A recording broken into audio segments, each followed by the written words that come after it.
देखो, हम लोगों ने पिछली क्लास में क्या देखा था, हम लोगों ने देखा था कि पूंजी खाता रखने की पद्धति के बारे में सीखा था, प्लस हम लोगों ने इसका फॉर्मेट देखा था। और इसके फॉर्मेट में हम लोगों ने जो कंप्लीट किया था वो था आपका ये वाला मेथड। ठीक है, कौन सा मेथड था? अस्थिर पद्धति से, यानी जिसमें हमें सिर्फ एक खाता रखना पड़ता है।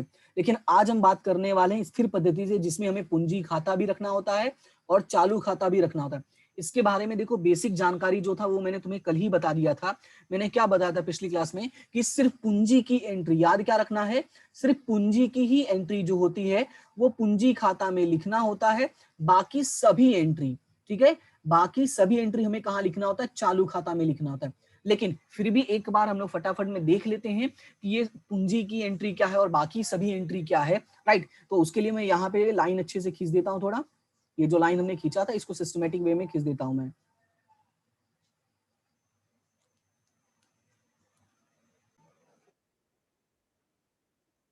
देखो, ये फॉर्मेट मैंने बना दिया है और यहाँ पे देखो फॉर्मेट मैंने कौन कौन सा बनाया है। मैंने फॉर्मेट बनाया है पूंजी खाता का, क्योंकि हम कौन सी पद्धति से कर रहे हैं? हम स्थिर पद्धति से कर रहे हैं। और जब हम स्थिर पद्धति से करते हैं तो स्थिर पद्धति में दो खाते बनते हैं। आपका एक बनेगा पूंजी खाता और एक बनेगा आपका चालू खाता। हालांकि आपको अगर याद नहीं रहता तो कोई दिक्कत नहीं रहेगी, क्योंकि सवाल में हमें दोनों चीजें दिया रहेगा। जब हम सवाल पढ़ते हैं तो वहां पे पूंजी का शेष और चालू का शेष दिया रहता है, इसलिए हमें पता चल जाता है कि पूंजी और चालू खाता बनाना है।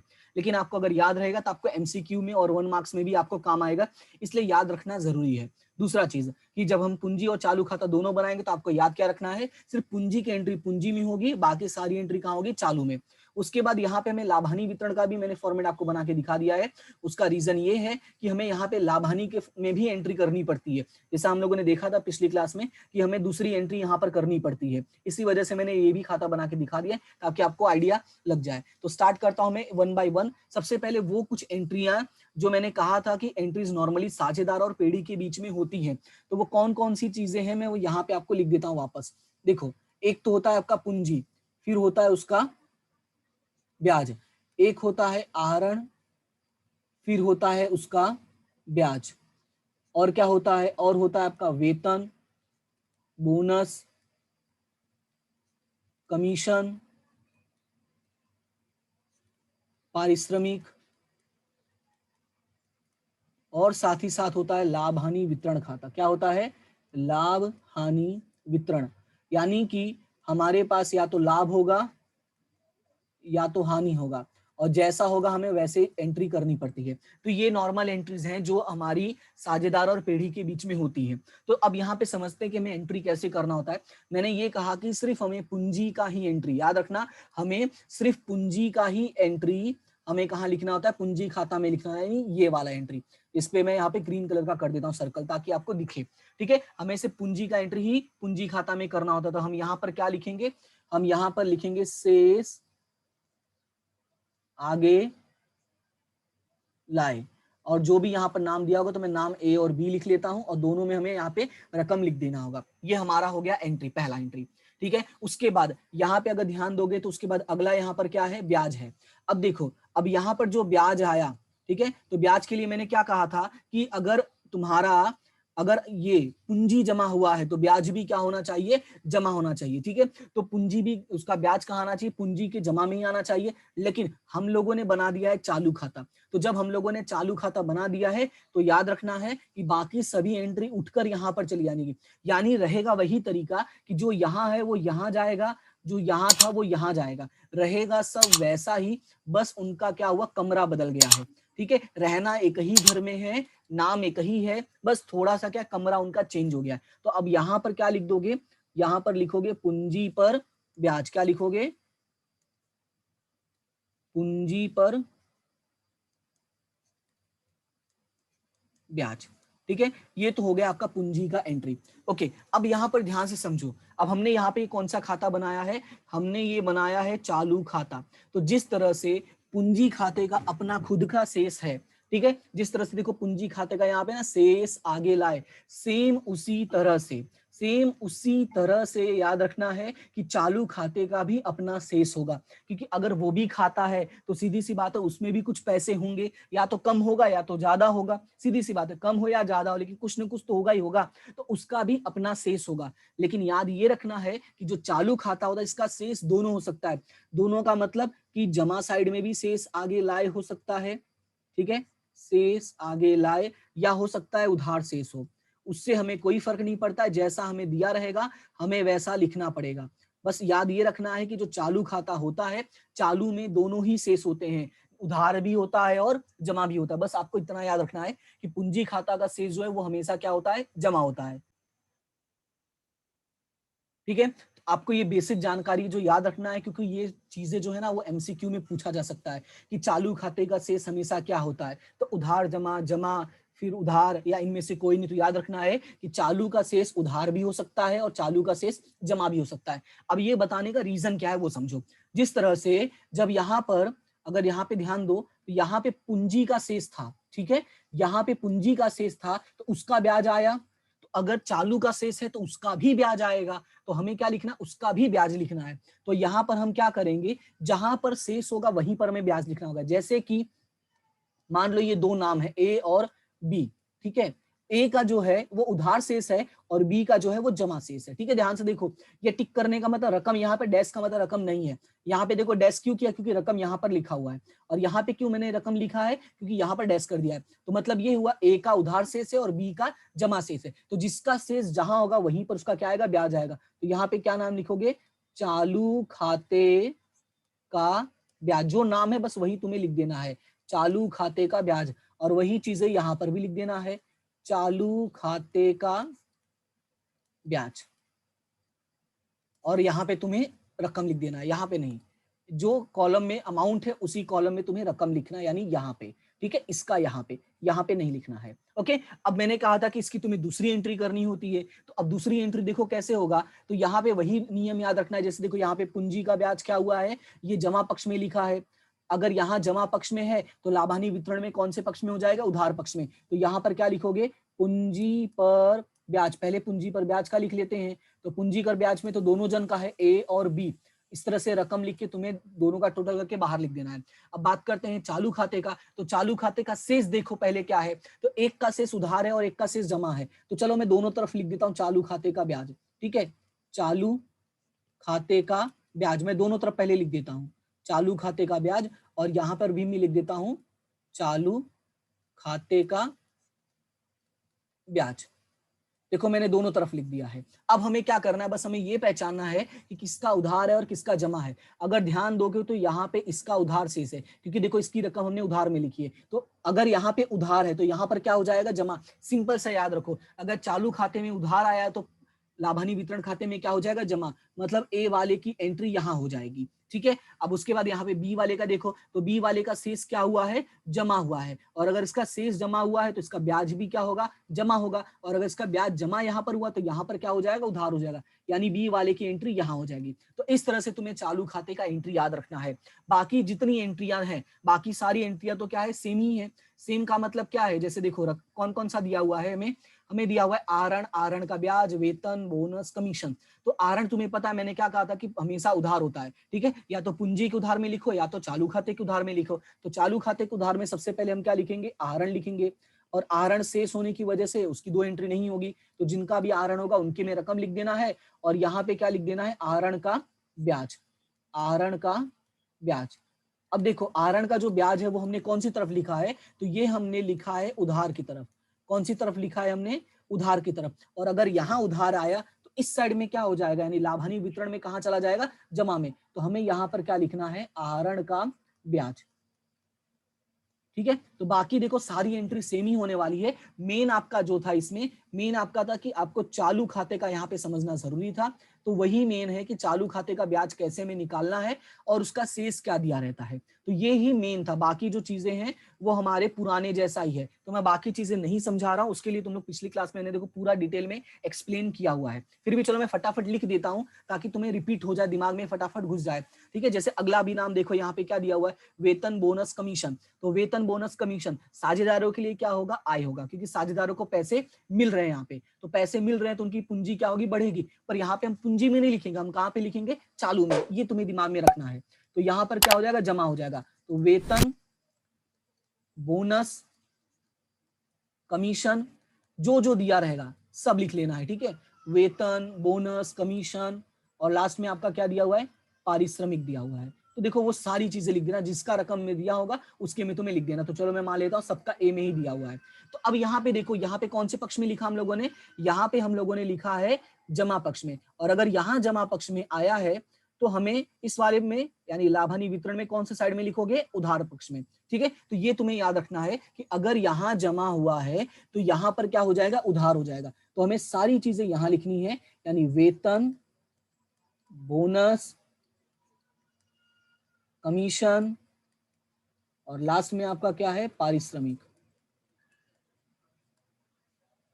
और यहाँ पे मैं लिख देता हूँ ब्रैकेट में ए, क्योंकि मैंने रकम किस में लिखा है, सिर्फ ए में लिखा है। तो यहाँ पे हो जाएगा तुम्हारा टोटल अमाउंट, ठीक है। तो इस तरह से एंट्री करनी है। और लास्ट में हमारा क्या होगा, हमें टोटल करके एंट्री मतलब खाता क्लोज करना होता है। तो खाता क्लोज करने के लिए मैंने क्या बताया था, सबसे पहले हमें लाभानी वितरण क्लोज करना पड़ेगा। तो लाभानी वितरण क्लोज करने के लिए हमें जो सबसे मेन एंट्री है, जो हमारा लिखना बाकी रहेगा, वो हमें सवाल में दिया रहेगा, शुद्ध लाभ या शुद्ध हानि। याद रखना है, शुद्ध लाभ जो होगा वो कौन से पक्ष में जाएगा, जमा पक्ष में जाएगा।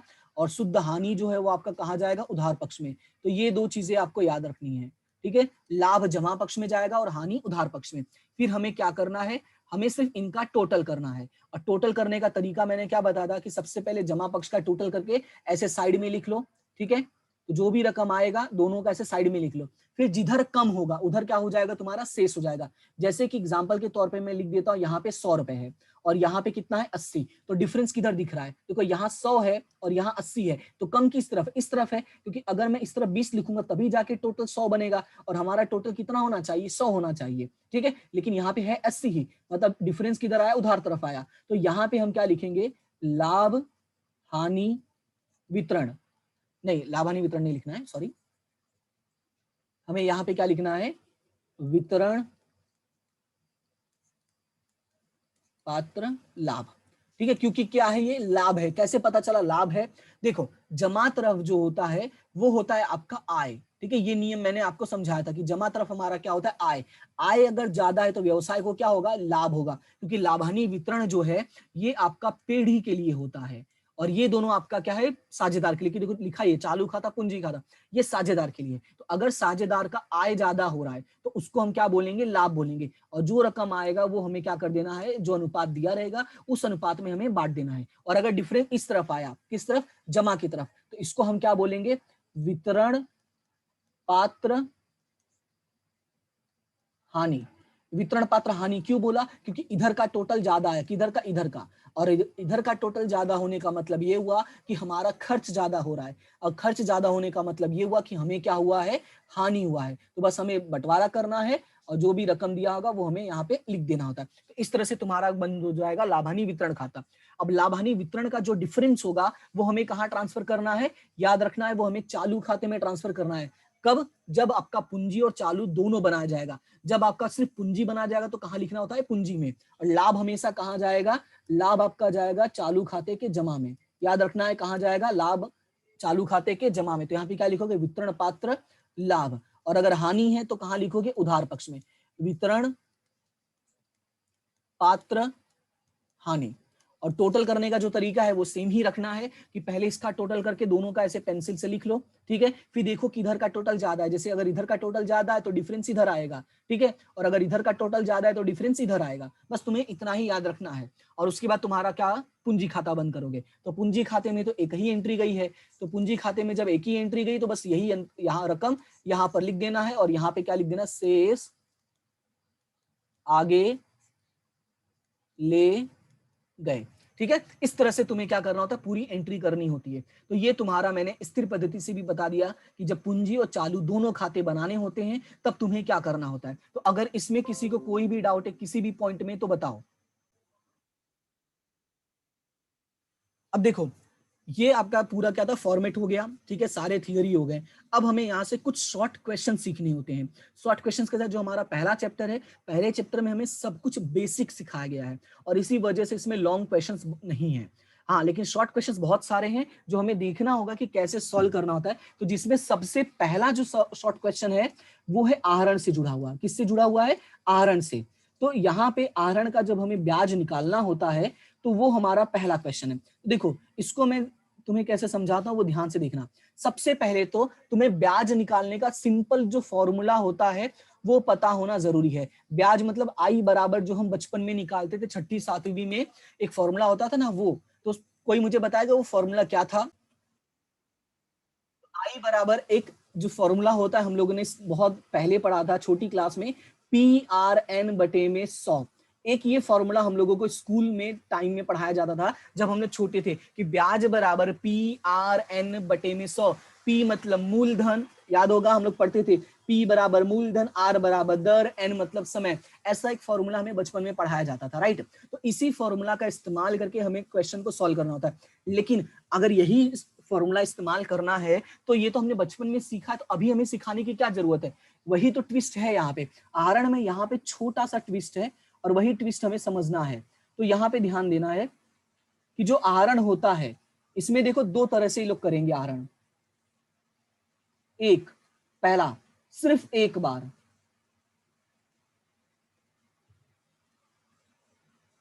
पहला क्या है? सिर्फ एक बार आहरण करेंगे। दूसरा, हर महीने आहरण करेंगे, हर महीने। देखो, हमें दो चीज समझना है कि अगर एक बार आहरण करते हैं तब क्या करना है, और अगर हर महीने आहरण करते हैं तब हमें क्या करना है। ये दो मुद्दे हमें समझने हैं और उसी के आधार पर हमें ये फॉर्मूला इस्तेमाल करना सीखना है। तो सबसे पहले मैं एक बार आहरण वाला तुम्हें समझाता हूं कि जब एक बार आहरण होगा तब हमें क्या ध्यान रखना है, कैसे सॉल्व करना है। तो सबसे पहला जो पॉइंट है जो तुम्हें याद रखना है, तुम्हें ये याद रखना है कि हमारा जो अकाउंटिंग ईयर होता है, ठीक है, हमारा जो अकाउंटिंग ईयर होता है जिसको हम बोलते हैं वार्षिक हिसाब की तारीख, ठीक है,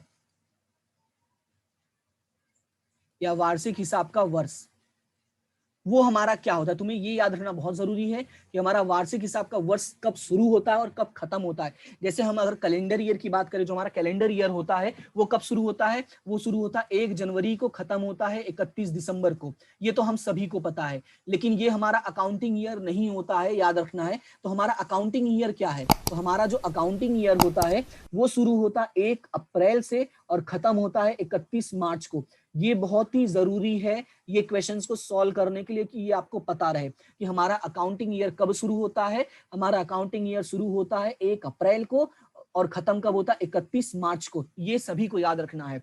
अब क्वेश्चन कैसे आएंगे, हमें क्या करना होगा? तो देखो, जब हम बात करते हैं एक बार आहरण की, क्या जब हम बात करते हैं एक बार आहरण की, तो आपको सवाल में क्या लिखा रहेगा? जैसे मान लो रमेश नाम का आदमी रहेगा, लिखा रहेगा कि रमेश ने 500 रुपए का आहरण इस तारीख को किया, एक बार आहरण, ठीक है, याद रखना है कि सिर्फ उसने एक ही बार आहरण किया है, तब हमें ये तारीख का इस्तेमाल करना है। लेकिन वो एक बार आहरण कैसे होगा वो देखो। जैसे कि मान लेता हूं मैं कि सवाल में लिखा है रमेश ने 5,000 का आहरण 10% की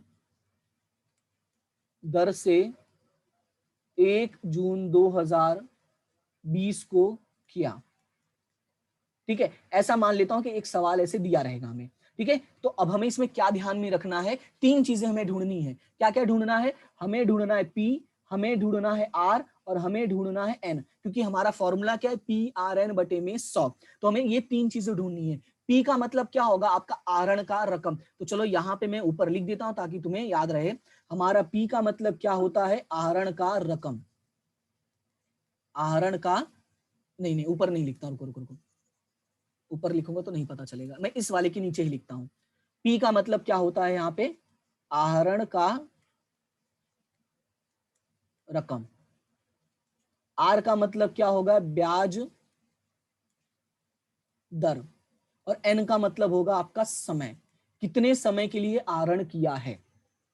ये 3 चीजें ढूंढनी है। तो पी हमारा कितना दिया हुआ है? तो अगर पी देखोगे तो साफ साफ लिखा हुआ है 5,000 का आहरण किया, साफ साफ दिख रहा है। तो पी बराबर कितना मिल गया? 5,000 मिल गया।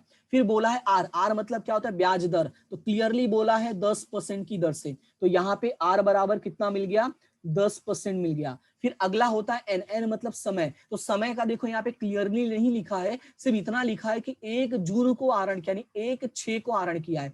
तो अब हमें इसको क्या करना होगा, कैसे इसको सॉल्व करेंगे, तो यही हमें सीखना है। देखो तुम्हें जो भी तारीख दिया रहे, ठीक है, 1 जून, 1 अगस्त, 1 दिसंबर, 1 जनवरी, 1 फरवरी, जो भी तारीख दिया रहे, बस तुम्हें ये याद रखना है कि वो हमारा इसके बीच में आ रहा है कि नहीं आ रहा है, हमें वो देखना है। देखो हमारा वार्षिक हिसाब शुरू कब होता है, 1 अप्रैल को शुरू होगा और खत्म होगा 31 मार्च को, ठीक है। और हमारा ये जो तारीख दिया है 1 जून, वो इसके बाद शुरू होता है, ठीक है। 1 जून हमारा कब आया होगा, इसके बाद आया होगा, यानी यहाँ पर आया होगा कहीं पे, ठीक है। तो अब तुम्हें ये देखना है कि 1 जून से लेके 31 मार्च तक कितने महीने हो रहे हैं। क्या देखना है कि 1 जून से 31 मार्च तक कितने महीने हो रहे हैं, ठीक है। यही हमें जोड़ना है। तो कैसे जोड़ेंगे, अपनी उंगलियों में देखो, जून, ठीक है, जुलाई, अगस्त, सितंबर, नवंबर, 6 या 7 सर। ऐसे नहीं गिनो 6 या 7, मैं बता रहा हूं, सुन लो पहले, ठीक है। प्रॉपर तरीका तुम्हें पता होना जरूरी है, जल्दबाजी करने की जरूरत नहीं है। मैंने क्या बोला, 1 जून को तुमने आहरण किया है, तुम्हारा वर्ष का अंतिम तारीख क्या होता है, तुम्हारा वर्ष का अंतिम तारीख है 31 मार्च का। इसको भी दिमाग में रखना है, इसको हवा में नहीं उड़ाने के लिए लिखा है मैंने। तो 1 जून से लेके 31 मार्च तक गिनो कितने महीने हो रहे हैं। तो चलो मैं यहाँ पे तुम्हें लिख के दिखाता हूँ। 1 जून, पहले तो हमारा क्या है, जून है, पहले तो हमारा क्या है, यहाँ पे जून है, देखो, ओके। फिर अगला महीना कौन सा होगा हमारा, जुलाई का।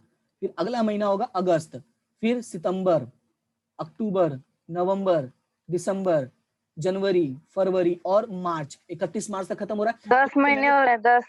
हाँ एग्जैक्टली, तो वही तो बात है यहाँ पे। तो यही हमें यहाँ पे सीखना है कि एग्जैक्टली हमें कितने महीने होते हैं। तो इस तरह से तुम उंगलियों में भी कर सकते हो। तो यहाँ पे 1, 2, 3, 4, 5, 6, 7, 8, 9 और 10, यानी टोटल कितने महीने हो रहे हैं, 10 महीने। यानी n बराबर हो जाएगा आपका 10 महीना, ठीक है। n बराबर कितना हो जाएगा, 10 महीना। अब इसको तुम सॉल्व करोगे तो फॉर्मूला में रखोगे तो PR n बटे में 100 is equal to 5000 into 10 divided by 100 into 10 divided by 12, क्योंकि 10 महीना दिया है और एक साल में हमारे 12 महीने, इसलिए 10 भागे 12 करोगे। अब इसको कैलसी में सॉल्व करके बताओ कितना हो रहा है। तो हमारा जो आंसर आएगा वो कितना आएगा, 416.67, या यूं कहूं कि 417 रुपए। डायरेक्टली 417 रुपए लिख सकते हैं हम अकाउंट में, ठीक है। मैथ में पॉइंट का बहुत ज्यादा फर्क पड़ जाता है, लेकिन अकाउंट में हम डायरेक्टली लिख सकते हैं। अभी बात को ध्यान से समझो, ये जो गणना हमने किया, देखो गणना मेन मुद्दा नहीं था। मेन मुद्दा क्या था, मेन मुद्दा था ये 10 महीने निकालना। मेन मुद्दा क्या था, ये 10 महीनों को की गणना करना। और वो गणना हमने कैसे शुरू किया गया, इस तारीख की मदद से किया। तो आपको याद क्या रखना है, जो भी तारीख दिया होगा उस तारीख से हमें 31 मार्च तक जाना है। जैसे मैं कुछ तारीख और लिखता हूं जो हमें ज्यादातर सवालों में लिखा रहता है। जैसे हमें लिखा रहेगा 30 जून लिखा रहेगा, हमें लिखा रहता है 1 दिसंबर लिखा रहता है, सॉरी 1 अक्टूबर लिखा रहता है, हमें लिखा रहता है 30 अक्टूबर लिखा रहता है, ठीक है। हमें 1 नवंबर लिखा रहेगा, 1 जनवरी भी लिखा रहता है। तो हमें निकालना होता है कितने महीने हो गए। तो हमें इन सभी को, इन सभी से एक ही चीज याद रखना है। क्या याद रखना है कि ये सभी जाएंगे कहां तक, ये सभी सिर्फ जा सकते हैं 31 मार्च तक, इससे ज्यादा दूर नहीं जा सकते। तो 30 जून से 31 मार्च तक कितना महीना होगा, 1 अक्टूबर से 31 मार्च तक कितना महीना होगा, 30 अक्टूबर से 31 मार्च तक कितना महीना होगा। तो 10, 11, 12, 1, 2, 3, 6 महीना हो जाएगा। फिर 10वां तो खत्म हो गया है, यानी 11, 12, 1, 2, 3, 5 महीना हो जाएगा। अभी देखो 11 है तो 11, 12, 1, 2, 3, इस तरह से तुम्हें सारे मंथ जो है वो गिनने होते हैं, ठीक है। तो ये था तुम्हारा पहला पॉइंट, पहला वाला कौन सा, जब एक बार आहरण किया हो। देखो मोस्ट इंपॉर्टेंट पॉइंट है कि हमें बड़े सवालों में ये सारे पॉइंट आएंगे, ठीक है। उसके बाद अगला जो है वो है हमारा हर महीने जब आहरण किया हो। तो हर महीने जो आहरण किया वो मैं तुम्हें कल वाली क्लास में एक्सप्लेन करता हूँ, क्योंकि ये थोड़ा सा बड़ा है ज्यादा, ठीक है। तो ये वाले पॉइंट में अगर आप किसी को डाउट है एक बार वाले आहरण में और ये तारीख निकालने में, तो बोलो।